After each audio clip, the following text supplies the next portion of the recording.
Welcome back, everybody. And from the buzz in the room, I'm getting the sense that there was plenty of food for thought in our first two panels. I hope you've managed to have a good discussion about those progress points that we might have over the next decade or so. We're going to move now into our third and fourth panels, which are going to really address the issue of leadership. And that's leadership in terms of sort of personal commitment, but actually more than that, it's also the leadership that's required to transform businesses, societies, and enable change at different scales and in different sectors.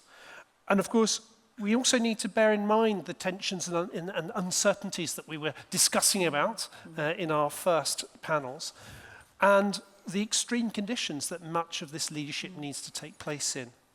And of course, the great urgency that we have to try and solve these challenges of sustainability and climate change. And as you can see, we have two panels on stage now, and this is actually an experiment. And since Mistra is so brave and has been so brave over the 30 years, we are actually brave even today to see if this works. Maria, here's... yeah, good. Of course it will work. If you don't win, you learn. With this segment, we will start with Rob, with this panel over here, then me chatting with these guys over here. Then we will bounce some issues in between us. So should we start with presenting our panels, Rob? I'd love to, Eva. Thank you so much. So think of this as a bit of a fireside chat, but we're going to also play ping pong somewhat in time. Let me introduce this fantastic panel that we have with us today. First of all, in the middle here, David Blood, Senior Partner at Generation Investment Management. Before I present our other panelists, I actually want to give you the chance just to reflect for a second, perhaps a minute or no more, on any insights that really struck you from our first couple of panels. I think what struck me most on the first panel was the reminder that all of us is really the last generation, broadly speaking, the last generation who has the opportunity to address the challenges of climate change.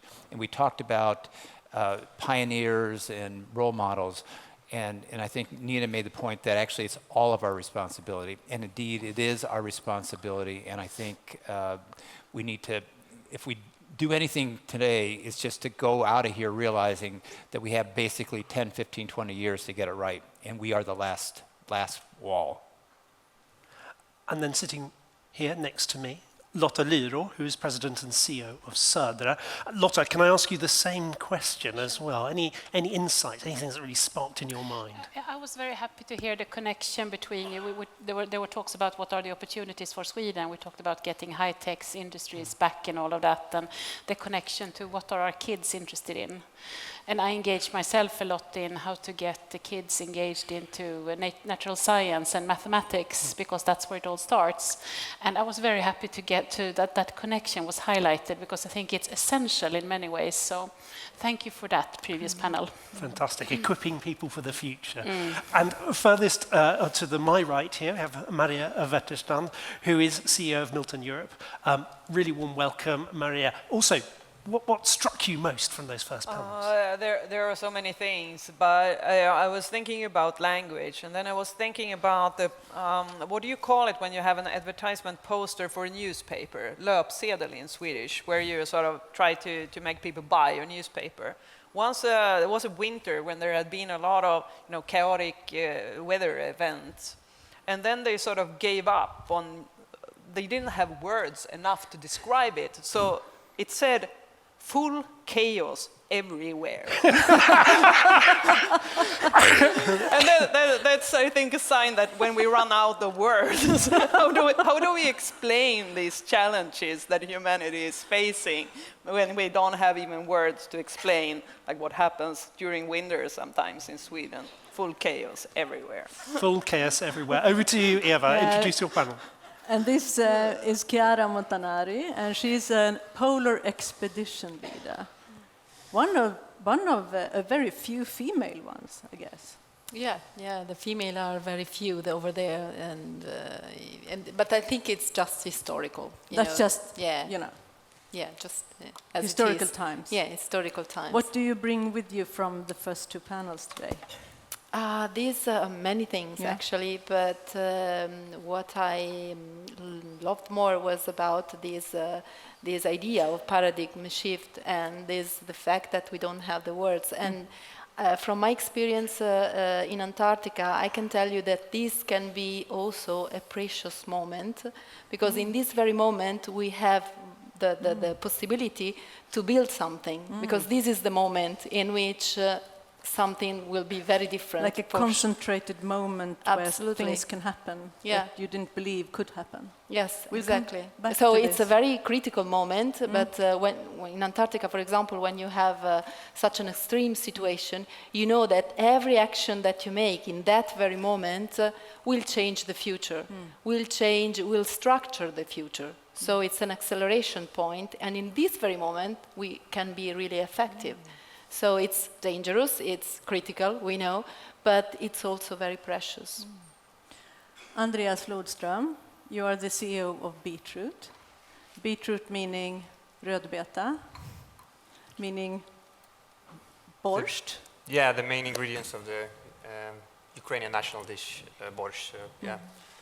And this company of yours that you founded, when was it? This was a 2012, so we moved to Ukraine to set up a tech ecosystem company, software development, education for impact, working a lot with green tech, education technology, health tech. And this was during your last year at the Entrepreneurs School of Chalmers. Exactly. It was actually in my master thesis, so I never got a real job. I just had to continue. An entrepreneur. What do you bring with you? Actually, a lot of things. I think it was really good, and I think Elizabeth's keynote, as it started to connect to these geopolitical things, had touched me a lot, because it's sort of our reality working from Ukraine, and I kept thinking during that speech that everything is really connected, right? If the world leaders, if you talk about leadership, would have reacted differently when Russia attacked Georgia in 2008. Crimea, like Ukraine in 2014, maybe we wouldn't have the situation with the Houthi rebels that we have here and now today. So, with the interlinked, supported with Iran and Russia, and it's so interlinked, and it's so sad that we sit here and when we have this big planetary crisis that, I think on paper looks very solvable if we just put our efforts to it, but still we are fighting. We have countries that are committing genocide and ecocide at the same time. Just a few hundred kilometers from here. So, yeah. And Lars Strannegård, leadership, it seems like leadership and culture, what we are talking about today, this is your home yard. This is your playground. My own backyard. Yeah. Isn't it?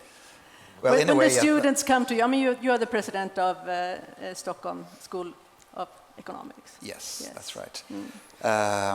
No, for sure. So I meet the young generation every year. They just become younger and younger for every year that they come. That's time. But I think it's really, I think this has been very interesting, so many insights. But I'm really struck by the conversation going on with the young generation and their quest for meaningfulness. And it's just striking that we know so much, we have so much data, we have so many facts, but somehow it just gets lost along the way. And I think that's really a matter of different knowledge forms that I think we have to speak much more about knowledge forms, really, not just the scientific knowledge in itself, the facts and what is fact-based, but without other knowledge forms, we're not going to move, actually. So we have to think hard about that. We'll touch upon it a little later, so you will have a chance. Great. Over to you, Rob. Thanks so much, Eva. So I'm going to kick off our panel really picking up some of the things that came out in our previous discussion around security and sustainability. There's a lot of discussion around instabilities. Some of those are caused by the sort of paradigm shift that we're even seeing in the way that we produce energy. We're hopefully stopping burning stuff in order to electrify. We also heard about how sustainability is now at the centre of geopolitical tensions. David, I'd like to start with you, if I can. In the context of all of these instabilities, how do you, working in the financial sector, how do you balance risk and reward given all of this uncertainty, political and geopolitical? Well, before I answer your question, I do need to make a shout out to Mistra. So you talked about leadership and confidence, and when Anna was introducing Mistra a little while ago, they talked about the importance of developing sustainable investing. 19 years ago, Mistra mandated us, they were the first institution to mandate us a $20 million portfolio, which absolutely allowed us to grow and become a very successful organization over the last 20 years. And I think, helpfully, we've been able to help develop sustainable investing. So a big shout out to leadership and confidence to Mistra. I still don't know what they were thinking, to be honest. But worked out all right. So, Rob, your question is really a great one. Because it talks about the importance or the issues of uncertainty. It talks about the challenges of time frame and risk and reward. And that would be a typical sort of rigorous question to ask of an investment professional. And the problem is that that framework is actually no longer fit for purpose. And that's what I want to try to talk a little bit about. So and there's good news and different news. The different news is that if you assume that finance, broader capital markets, is the engine to help society fulfill its objectives, you would have to objectively evaluate us as actually substandard.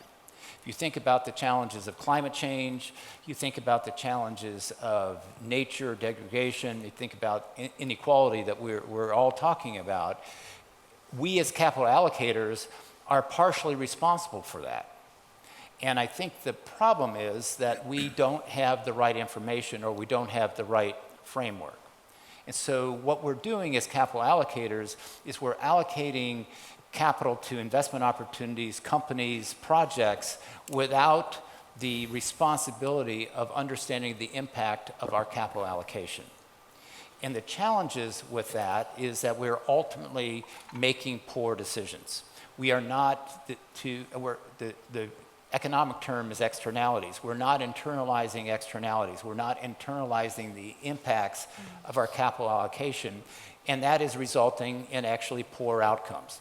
And it's becoming very clear after sort of the 40 years of my experience in finance that we've come to the end of the road. Now, the good news is that finance is not a static concept. It isn't the same forever. In fact, 45, 50 years ago, the whole notion of capital allocation, that risk and reward framework, did not exist. It was actually just take no risk. And so what's happened over the years is that we've developed this risk-return framework and we've tried to execute on it, but as I said, it's flawed. So what we need to do to answer your question thoroughly and actually get to where we need to go is to include impact in how we analyze our investment decisions. I'm not saying that we should forego return, absolutely not. We should not forget risk, but we need to understand the impact of how we're allocating our capital if we have any hope to address the challenges of climate change, nature, or people. That sounds pretty radical. You're talking about investment with a purpose. Oh, heaven forbid. But let me throw it over to someone who sort of works in a business day to day. How would you balance, if you like, the need to generate a profit with all of those externalities and taking responsibility for those externalities? Is that something you face on a day-to-day basis? Definitely. But I also want to hijack the opportunity to say something personal, because I think it easily becomes a lot about, it becomes a lot of doom and gloom when we talk about these topics, because it's heavy, right? But as a business leader, I feel it's such an opportunity. And I think we need to talk about the possibilities of leading in this area as well, how we can have impact, how what we do matters, and in order to also send the right signals to the other generations that leader is something you want to be, because it's fun. and you can make a difference. So I just want to say that I think for me it's a privilege actually to have the opportunity to do what you're saying, but it's damn difficult. That's the reality. But that's also what makes it fun. And I think it is really the era of both and. Because it's exactly as you say. I mean, as a business, it is about making profits, but it's doing that sort of then at the same time achieving the goals of having the right impact, as already been touched on, right? And for us, it's really sustainability or resilience. It's not sort of something on the side anymore. It's it's exactly side by side by our business goals. So as a CEO, I'm followed up by how much profit I generate and the sort of the return on investment. But I'm also followed up on how we reduce our carbon footprint. That's really how I perceive it in reality. And the challenge is, of course, to come up with innovations and with new businesses that actually deliver to both. And I think that is sort of the big thing, right? How do you innovate with that double framework? And I think I'm very happy. We just this summer launched an investment project where we will take lignin. I'm in the forest business, I should say. And 20-30% of trees are made out of lignin. It's what stabilizes the tree, basically. And instead of burning it, which was talked about, that's not what we're going to do anymore. We're going to make products out of it. And that can reduce then the fossil products like plastics and stuff that you could otherwise make out of fossil materials. And the good thing with this investment is that it's a profitable investment, but at the same time it reduces carbon emissions. So it's those types of, that is what we're working with all the time, but it has to fulfill both purposes, otherwise it doesn't really work, and that's the challenge then. Can I ask a little bit, how sure are you there's going to be a market for this? I mean, it sounds like it's a really big investment, you're making a big bet here. Yes, of course. How big a risk is that? Yeah, no, but of course there is, and you cannot run a business without taking risk. That is, running a business is taking risk. And then I think what we are doing is that we're trying to sort of establish a value chain. That's how we mitigate the risk.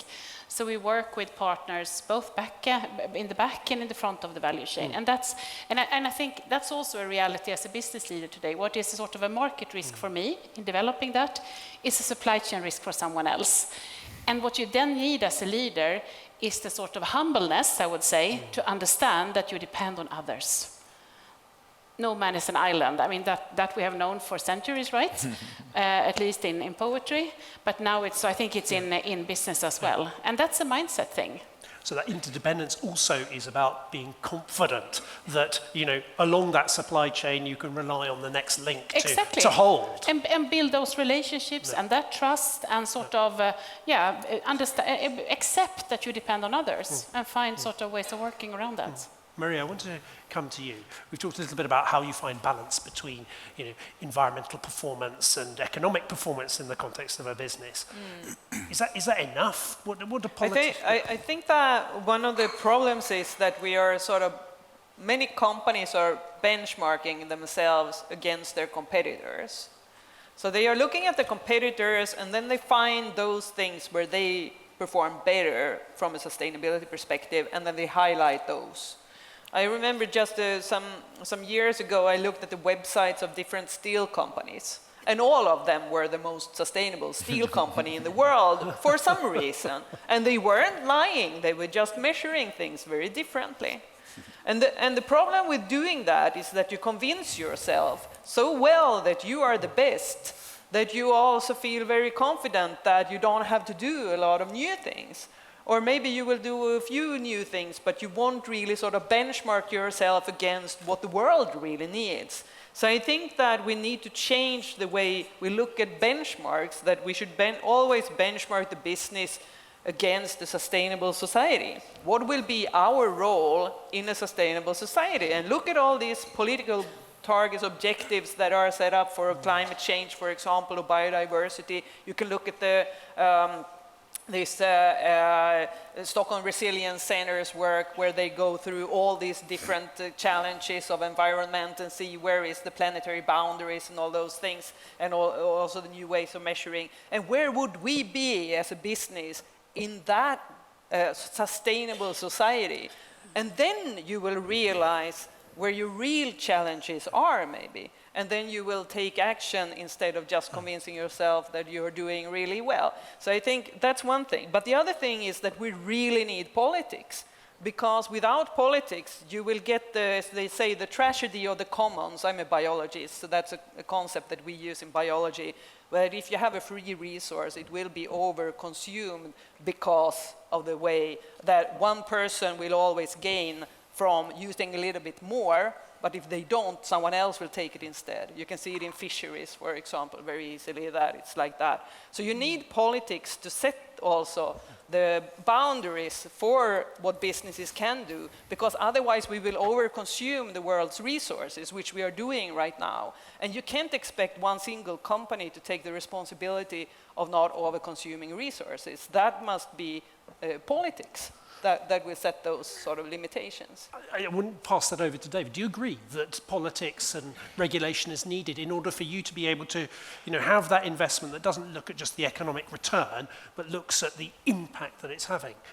Or is it enough with voluntary stuff? No, there's no question voluntary regimes will not work, will not be sufficient. It's helpful to get started, and the reason why I always hesitate to answer your question, the answer is yes, I do completely agree with it. But what I see some of my colleagues in finance do is basically say, right, until we have policy, we'll just do what we are doing. And that's the wrong answer too. So I think we absolutely need policy. It's not so much around mandating impact, although the European Union is increasingly doing that, which I think is quite helpful.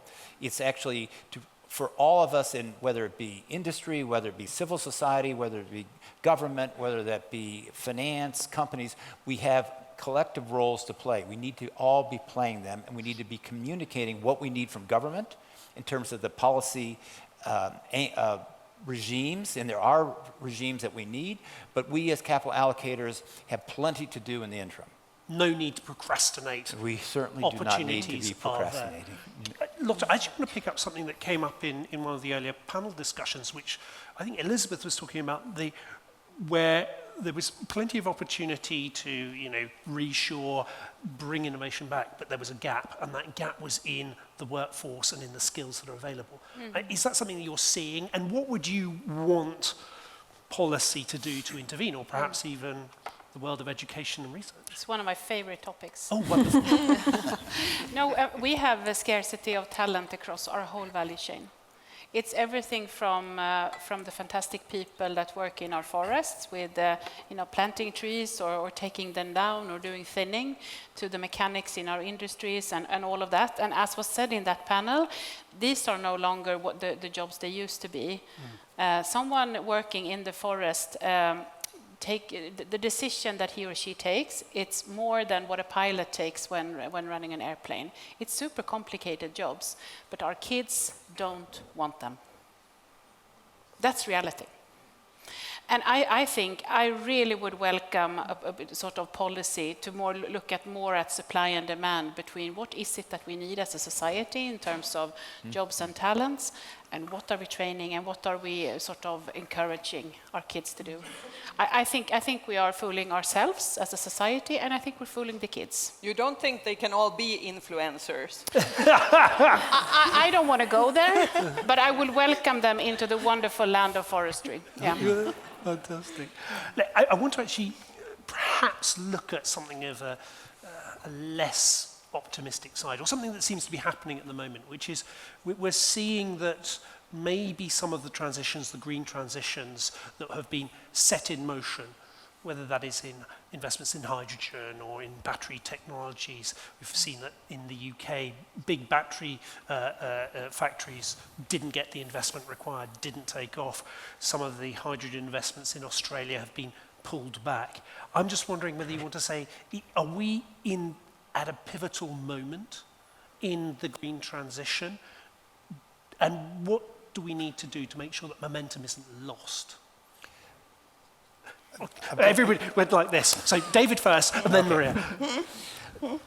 So I think that actually is quite an important question, because it's increasingly on a number of people's minds. And I think we need to take one step back and realize that we are in the midst of the most significant economic transition in history. We are going to transition every one of our industries quite dramatically, transform them. And there will be stops and starts. This is not going to be just a smooth, straightforward journey. There will be stops and starts. Some businesses will be successful, some businesses will be less successful, and that's going to be what's happening. Secondly, the reason why you've seen a fair amount of pushback is there were clearly a series of greenwashing activities. Data was poor. People were actually not doing what they're saying they were doing. And often in my world of finance, it was basically marketing. And so people rightfully have said, whoa, this is not what we think is fair or right. And that's good, because that's bringing more rigor to this conversation for sure. So we think that that's all helpful. But the punchline is, we're on this journey. It is happening. We will be transforming our economies, and us as capital allocators need to understand that and be ahead of that, both from a risk and an opportunity perspective. Again, we can be confident that the momentum is there. We're moving in that direction, even if there are humps in the road. And there will continue to be. Maria, perhaps you want to reflect on that, and Yeah, perhaps I mean, also with you asked, like, are we at a pivotal moment, I think was your question. And I say, yes, still. I mean, I've been trying to talk about sustainability for around 35 years. And we've said all that time, we said, this is an emergency. This is really, we really need to act now.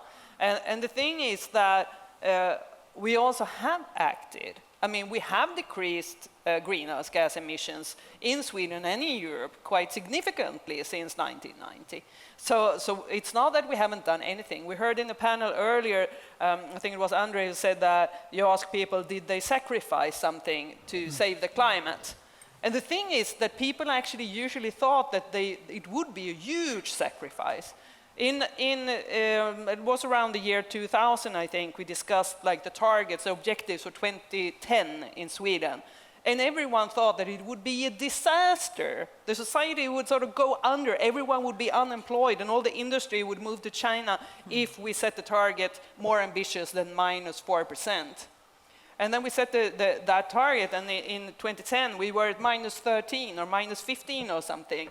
And then you ask people, was it really difficult for you? And they hadn't even noticed. But they complained about all the political decisions that led us there. But in the end, they were quite happy. And they still, I mean, they could feed their kids, and people still lived in the countryside, and the pensioners didn't freeze to death, and all those things that they thought would happen. So I think that sometimes it's also easier than we think, and we should also recognize the things that we have actually done already, the transformation that has taken place. So maybe then we won't be so afraid of the transformation that needs to take place in the future, because it will be okay. We will still be here. I think so, for sure. Well, we'll certainly still be here, but I'm going to hand over to the next panel over there. We're going to listen into them, eavesdrop on what they've got to say. Over to you, Eva. And we will continue right there, Maria, because we are in the middle of an ongoing transition. We sit here, all of us, we are in the middle of it. Some of us in very extreme, actually, environments. And I thought we could meet a couple of them and see how they cope and what they have learned about leadership, their own leadership, but also leadership needed for the planet and for the next generation. I would like to start with you, Chiara, and I would like you to, since, I don't know, how many of you have been to Antarctica? Well, it's quite a few. Oh, wow. Okay. So many. Because this is a continent with no, it's the only continent on planet Earth with no permanent human population. True. Yeah. You've been there quite a few times. Yeah, 5 times, and 4 times as expedition leader, and it was different. Yes. When can you you are a just team take member us or- there first, Chiara? It's all I can think of is ice and cold, and I can't phone my kids. But please. Yeah, I can tell you about the most extreme station where I have been, which is Concordia Station. This is an Italian and French station, and it's settled on top of the ice cap. So it's in the middle of the continent at 4,000 meter high, so 4,000 meter altitude. So in extreme conditions, and the temperature there is, the average in summer is -50, and in winter is -80. Yes, I was like that. Like you, my God. And I mean, Yes, so the first high. I time. mean, how is the air to breathe? Can you must get used Yeah, to this? yeah. No, I mean, normally I always think, okay, this time I will prepare, and then I don't have time before, because you have to prepare many things before, so to adapt. And so we come directly with a plane from the seaside and from the sea level, and so it's the first thing, more than the cold, you feel the lack of oxygen. So the situation there is extreme, but also is extreme. There are also extreme dynamics within the station, because the station is like like a spaceship. It is in the middle of nothing. We have to produce electricity, water, I mean everything, all the support for living there and doing research, because of course we have many programs to deliver in very short time, because normally most of the activity are done in summer, during the Antarctic summer, from November to February. And so we have just 3 months to deliver so many projects, of course with the only resources available in the field. And of course we are engineers, so we are very prepared, and we planned a lot in advance, but you know, anytime there is something missing, no matter what, but because of course the logistic to bring stuff there, it's very complex. And so you really have to deliver things in a very short times with what you have. And the station, we are 80 people there. 80 people? And they have very different backgrounds. They come from different nationality, from different areas of the globe. But what is more difficult for me is to manage this diversity, because of course it's not about it's about different nationality. It's about really different mentality, different background. If you have different skills, you have been trained to look at things in a certain way, and it's very difficult to integrate this diversity. And this is actually the job of the leader there. And of course, then we have the environment with a lot of challenges and dangerous situations. Yes, but in the end, what I can bring here is I would like to say it's a good news. And the good news is that when you are challenged so much, and this is very similar, the Antarctic environment is very similar of what we are living now, because we have not one challenge, we have so many challenges and so complex, and you have the impression that you can do nothing because it's too complex. Overwhelming. Yeah, you are overwhelmed all the time. You are like that all the time. That in is the Antarctica. normal situation. Yeah, so from the perspective of a human being used to have this kind of situation, I can tell you that in the first place, when you have this big change that you realize that your plans are gone and you don't know what to do, the experience is like you have your brain, it's like a theater, you have your brain, or the academia, or your academia part that is saying, oh, you have to do that, you have this plan, and we have the backup, and we have this scenario and the other scenario, and so on and so on. And then you have your heart, or your more emotional part saying, oh my God, what's happening? But at the same time, we have the energy, we have the possibility to observe these and stay more centered. So what I'm saying is like that the challenge is helping us to detach from our habitual habits and habitual way of thinking, and we have the energy to face this challenge. And I think this is very, very important, because otherwise we are overwhelmed about all these problems and we don't know what to do. So it's important to know that we have the energy to face the challenge. And now you're talking about us, not the Antarctic. Totally. I mean, the human being. Yeah. We have this possibility. So we have just to, and the challenge is the chance to find out this possibility in us, because in our normal, I mean, when we are in a normal situation with no big trouble, of course we go like in an automatic way. We know what to do and so on. So it's easy, and it's comfortable. But at the same time, when we have a challenge, and we all experience in our life a little challenge. I mean, life is challenging in Thank our you so lives. much for reminding us that this situation can actually be some kind of point of action and concentrated energy. Yes. And let's do this now. Let's not think so much about other things. We just do it together. We'll come back. But Andreas, I would like you also to take us back in time, and a bit also geographically, but to the 24th of February 2024. We all know where we were that morning. But I would like you to tell us what happened with you that day. Where were you, first of all? If I may, I want to maybe connect actually here to Please do. the sort of mobilization challenge. Yes. Because, I mean, for me, I mean, I remember the weeks before this day as sort of a mix of, you know, is this going to happen? Is it not going to happen? And it was very, very, I mean, we made all kinds of sort of contingency plans, and I was told that I was making panic in the team, and it was like, it was very, very, very hard to mobilize people for this war that most people didn't really believe, even though all the signs were actually there that it's going to happen. So on the morning of 24th of February, I was in Western Ukraine, in Ivano-Frankivsk. We had a ski trip with 300 people planned the same day.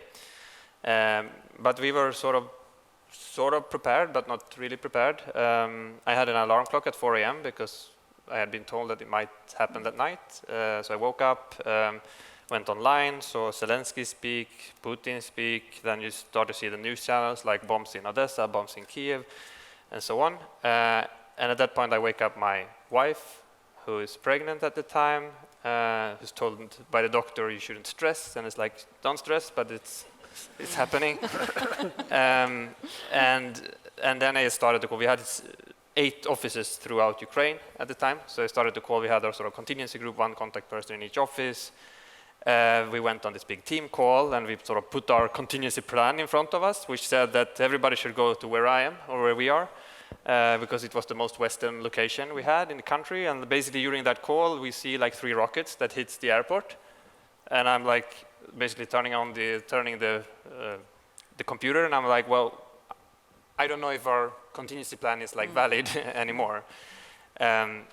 So and we heard here, Andreas, sorry, about responsibility, and I mean, I can just imagine the heavy responsibility on your young shoulders, if I may say so, at that point. Now it has passed 2 years, but still, can you leave them there when you go here? How do you cope with this?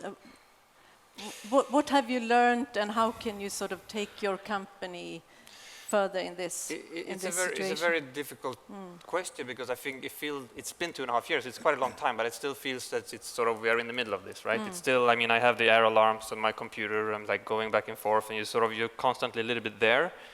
But I think one of the things with responsibility and sort of leadership, I guess, we've always built a very sort of trust-based culture and a sort of decentralized responsibility, dividing that among the team. And I'm very happy for that. And also in terms of this mobilization question, like what happens with people when you are faced with a like extreme crisis. Can like you now tell us about the slippers? Yeah, no, but I mean, we have basically, I mean, we came from Chalmers, like student corridors, whatever, like, and then we came, it's like, we're gonna build a company, so we thought, we want to make it like home. We want to build a culture where you come to work and you feel like home. So when you come into our office, you take off your shoes and you put on your slippers and you sort of bring your whole self to work. Like, that's the idea. And then we try to sort of shock people with trust. And when you have 500 people spread out over a country and it's a war and you don't really know what's going on, you don't have really experience of war, what can you do? Like, so basically what I sent, like, but I'm quite happy that I said that actually that morning, was that, because like mentally, I mean, it's like company, whatever, like probably we don't have one, like, so it's like all about safety. And so what I told is like basically all the company resources are available for any decision that is related to safety or whatever you need to do. And basically there is like $10,000 of cash in each office. Here is where they are located, if you need them. And sort of, and of course, like a lot of decisions were taken by me, by us, And if you take that sort of period of, I don't know, first days even, Yes. like of the full-scale war, I think there were more decisions taken in the organization than you usually take during, like, I don't know, half a year or a year or whatever. Like, and that's quite interesting because, of course, like not all of those, let's say, 1,000 decisions maybe were great, but the average quality of the decision Was was okay. quite high, like, and the fact that thousands of decisions were taken instead of 10, 15, 20, if you would have been running sort of a top-down. It's a similarity with the Antarctic research station. Yeah, you there. have to improvise, have and, to- and yeah. you need the Yeah. brain power and the decision power of a lot of different people. So I think the leadership in this scenario is about creating the space for people to So take.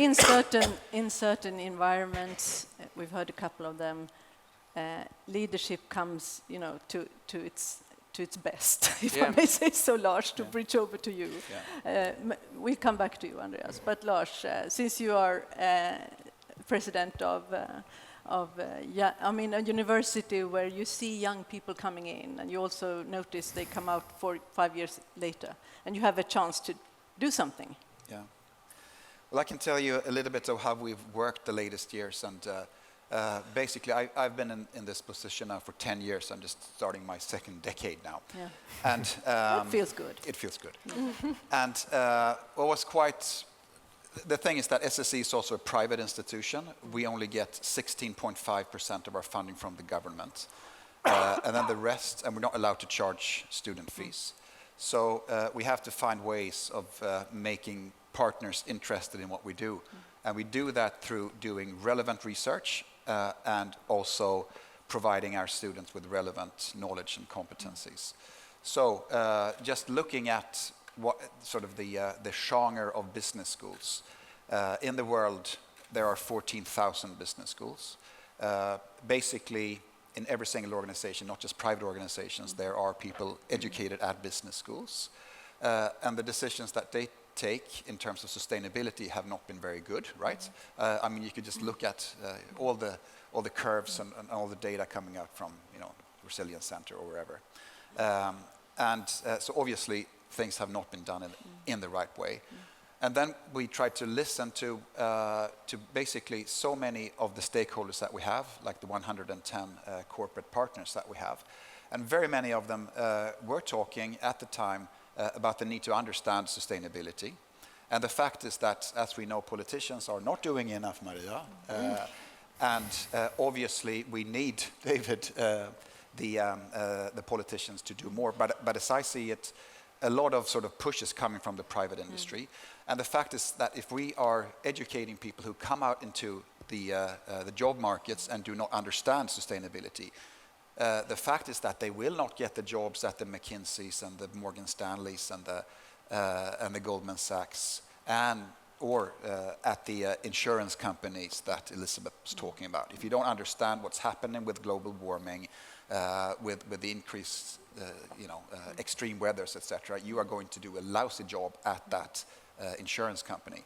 So basically, we decided to focus our research on number one, sustainability issues, because that is what's needed. So we have our Center for Sustainable Markets, the MISUM, as we have. And then the fact is, you have to think in new ways in order to solve the sustainability issues, and hence we set up the House of Innovation, because you need new ways, new solutions, basically, and that's one of the largest initiatives in the history of our institution. And on top of that, you need to look at finance in different ways. So we have the House of Finance, which basically is about how the financial systems work, how valuations occur, what sustainable finance is all about. And then finally, the fourth area is within organization and governance, because these problems cannot be solved within the frameworks and within the borders of existing organizations. So you have to think in different ways. So this is how we sort of structure our research. And then on top of that, how do you actually get this into the heads of the students who are then the future leaders? Well, we thought, first of all, that we're an academic institution. We cannot tell them to be sustainable, think sustainably. If that was sort of part of what we were doing, then that would be paternalistic and non-academic, basically. So it has to be intrinsic. It has to come from another perspective. So we found this wonderful phrase by a Swedish philosopher called Ingmar Hedenius, who said, "The one who's best prepared for the future is one who is free and alive in relation to the unknown." Ooh. And basically, it's a poetic phrasing, but it's also very capturing, because unknown, yes, that's for sure where our world is. And if you then are free and alive, it actually means that you are moving in this world where you don't understand everything, because you cannot foresee, the risk management tools that we have. You cannot sort of foresee that Russia was actually going to invade, right? But still, that's what you need. But then you have to generate hope. And that's what that means, that you're alive in that world, sort of, that you have faith that it's possible to do something. So we thought the very idea of free is what we needed to install. And that served as the acronym for the educational mission that we have given ourselves. So the F stands for a fact and science-based mindset. You cannot be an academic institution, and you cannot move into the world being a decision maker without being fact and science-based. Even more important in this world, not needless to say in this to this audience, right, with fake news and alternative facts. And the R is? The R is reflective and self-aware. The E is empathetic and culturally literate. And because the being last empathetic E is entrepreneurial, right? So actually having this combination is something that we try to install. We work with this in several ways, of course, by courses through the fact and science base, but also by introducing, for instance, art and cultural expressions, because that's a way of using other types of knowledge. Yeah. And we heard you when you had your Sommar i P1 talking about that. So all of us that understand Swedish. So I don't need to say anything more, you mean? It was my way of. No, Lars, it's super interesting, but it's my role now to sort of bounce over to Rob's panel to get some thoughts from that panel on what we've just discussed, with urgency, with uncertainties, and with leadership, and when it comes to the personal commitment we've heard about here. So thank you for now, and over to Rob. Thank you for bouncing it over here. And I'm actually going to start with Lotta, who I saw nodding quite vigorously as Andreas was talking about the sort of incredible stress that he and his company were under, and making multiple decisions, but also perhaps decentralizing those decisions. You were nodding vigorously, so perhaps you've got something personal to say. Perhaps you also want to talk about how this relates to your leadership now, but also your experience in the past. No, but the reason I was nodding is that I think leadership at its essence is about setting free the sort of the possibilities of the human being, right? Yeah. That is what leadership is about. I mean, you don't do the job yourself, it's about creating preconditions for others. And I think that is what you're talking about, the possibilities of the human being and how to set it free. And how can we do that without these extreme circumstances then? It was the same during the pandemic, right? I was in another company then, but the amount of decisions that we took, the innovation that we implemented in order for people to shop at Clas Ohlson at that time was just incredible, right? But how can we do that not during a pandemic or during a crisis, but that is, I think, the challenge. So that's one reflection. Then the second thing is, I used to be a student at Stockholm School of Economics. See what happens. Exactly. See what happens. And I didn't get any of the good stuff that the students are getting now. But what I do think is important, we who are now in these positions now, we still have the possibility to be curious and consciously incompetent. I think that is a key word here, right? To sort of be curious about what is it that I need to learn. I went to Stockholm Resilience Center myself to learn, because I got nothing, right, at school. But that doesn't mean that I can sit back and say, no, I didn't get it, so I'm just going to ignore it and continue to work and make bad decisions. That is irresponsible. So I think it's also about being curious about yourself. What is it that I need to learn in order to master this situation, right? So remember, Lotta went to SSC a very long time ago. Exactly. Before your decade, Lars. Yeah.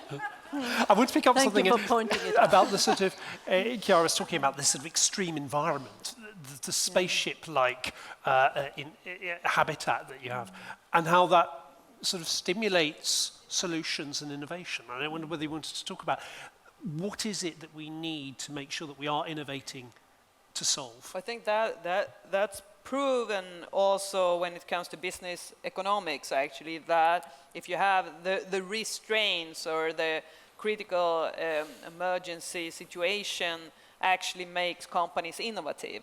And I think as a policymaker, that's important to remember, because sometimes when you want to regulate businesses, or you want to put a price on carbon, for example, which is always very difficult because people will be angry that it's more difficult to buy petrol or whatever. But anyway, so when you do those things, what you create is actually a direction of the innovation that is happening.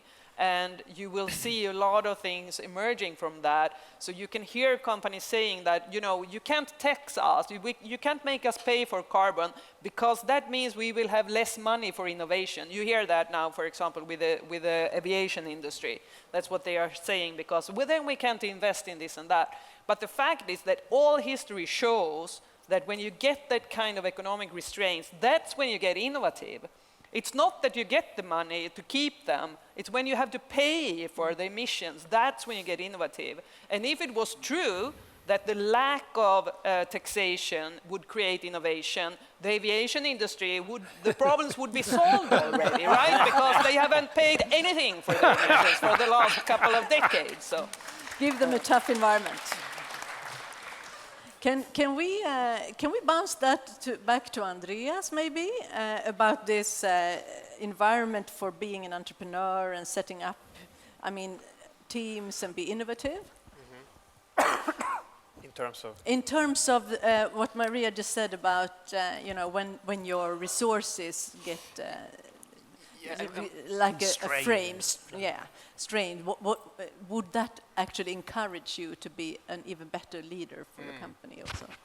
Yeah, I mean, I think the tricky point here is how do we create. I mean, COVID was one such situation we kind of all experienced. The war for us was an even more extreme. And while, I mean, the facts of the crisis itself these are really horrible things, but it's something very, very fascinating with the sort of power that comes in the organization.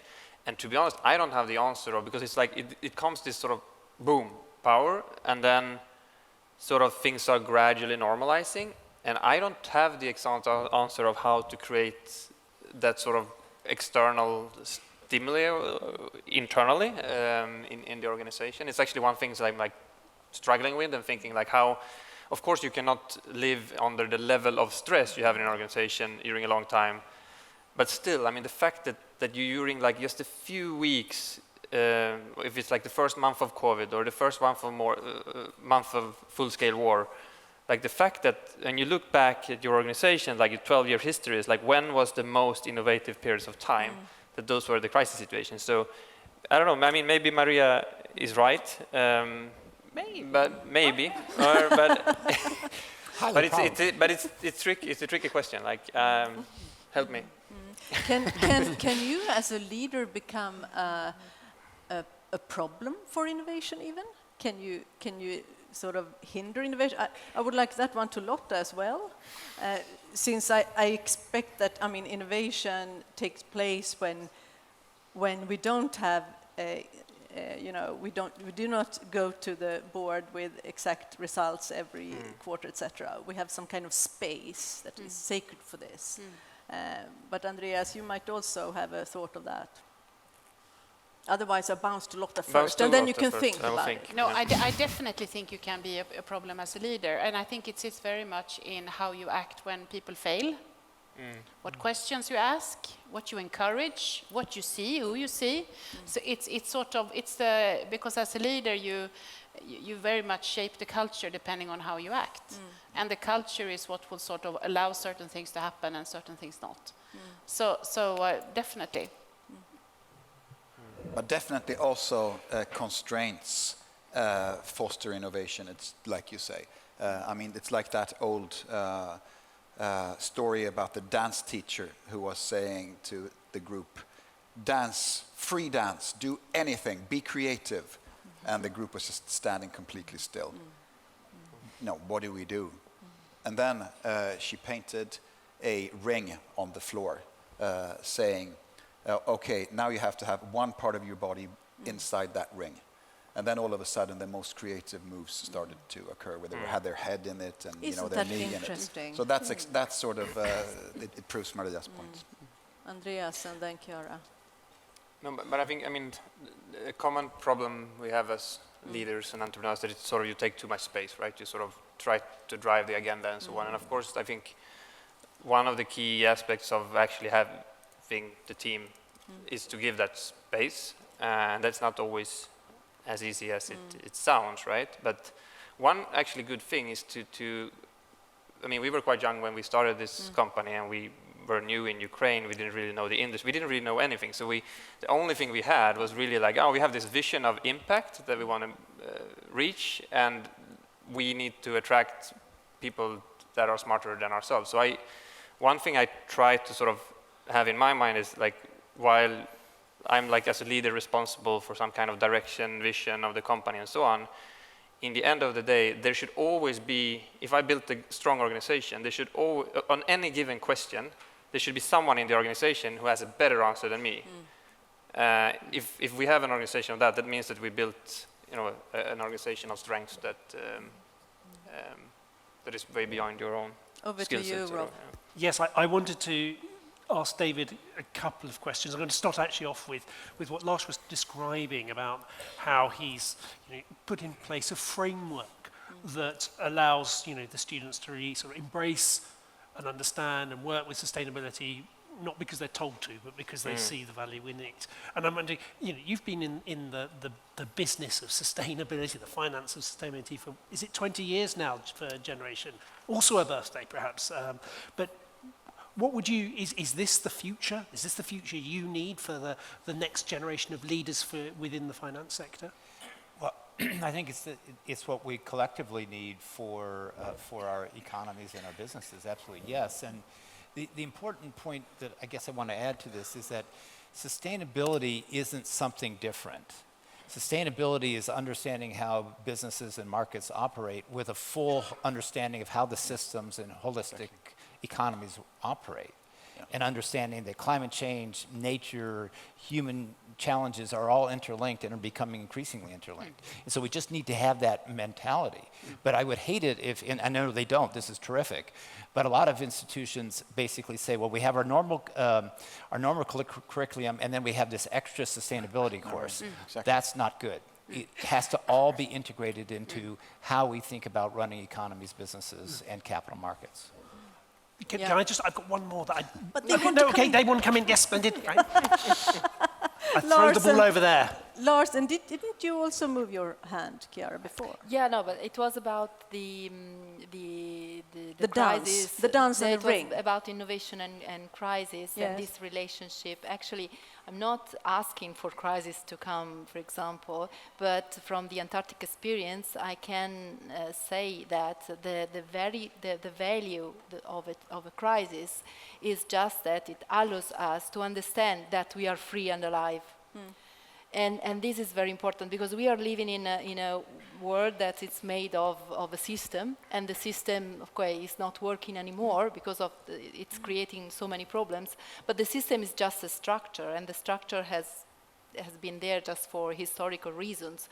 But the important thing is to understand that we are now free from deciding something different, to move in another way. But the big challenge what the crisis can do to us. The crisis is challenging our habits, our way of thinking, our way of even thinking reality. I mean, for example, in Antarctica, first I had to do with to myself and then to the team, because of course I'm working within a team.